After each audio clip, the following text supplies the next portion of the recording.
उसमें national Herald के पूरे इतिहास को देखा गया। आपको मालूम है कि इस पर एक केस प्राइवेट कंप्लेंट हुआ था।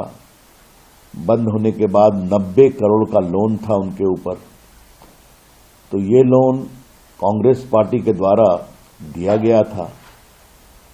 तो जो एसोसिएट जर्नल थे, जो चलाते थे इस कंपनी को, जो नेशनल हेराल्ड पब्लिश करती थी, उसको एक नई कंपनी बनाकर करके यंग इंडिया लिमिटेड के माध्यम से संभवतः उसकी पूरी शेयर को खरीद दिया गया। कितने में?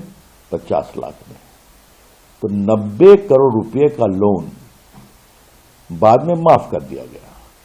तो 50 लाख रुपए में पूरे एसोसिएट जर्नल के शेयर जो हैं वो इस नई कंपनी के पास आ गए, जिसमें सोनिया जी और राहुल गांधी के 76% शेयर थे, मेजॉरिटी शेयर, और बाकी माइनर कुछ थे स्वर्गीय ऑस्कर फर्नांडिस वगैरह के पास।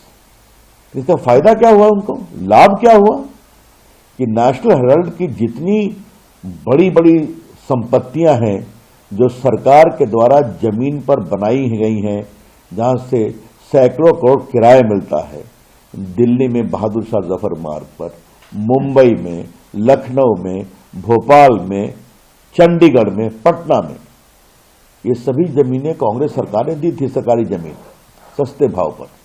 उस पर बड़ी बड़ी बिल्डिंग बन गई। लेकिन ये जो नई कंपनी लिया, जिसमें सोनिया जी और राहुल गांधी का 76% था, वो सारी संपत्ति के भी मालिक बन बैठे, जो हजारों करोड़ की है। तो सिर्फ 90 करोड़ के लोन पर 50 लाख रुपया देकर पूरे एसोसिएट जर्नल को की शेयर होल्डिंग को अपने नई कंपनी में डाल देना, और उसके माध्यम से पूरे देश में जितने भी बिल्डिंग्स थी वो सबके भी मालिकाना हक प्राप्त कर लिया। जब कंप्लेंट फाइल हुआ तो ये लोग गए थे क्वॉशिंग के लिए। दिल्ली हाई कोर्ट ने नहीं माना, आप ट्रायल फेस करिए। सुप्रीम कोर्ट ने कहा आप ट्रायल फेस करिए। उसके बाद इनकम टैक्स ने इनके उस आवेदन को भी रिजेक्ट कर दिया कि हम चैरिटेबल ट्रस्ट है।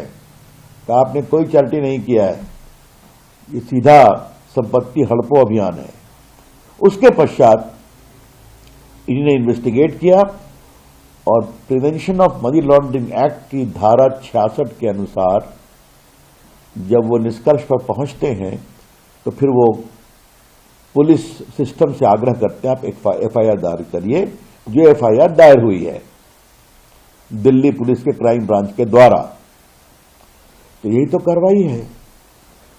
तो आप लूट करेंगे, पूरे अकाउंट की फर्जीवाड़ा करके इस कंपनी को ओन कर लेंगे, उसके माध्यम से हजारों करोड़ की संपत्ति पूरे भारतवर्ष में ले लेंगे, और आप कहेंगे हमें फंसाया जा रहा है।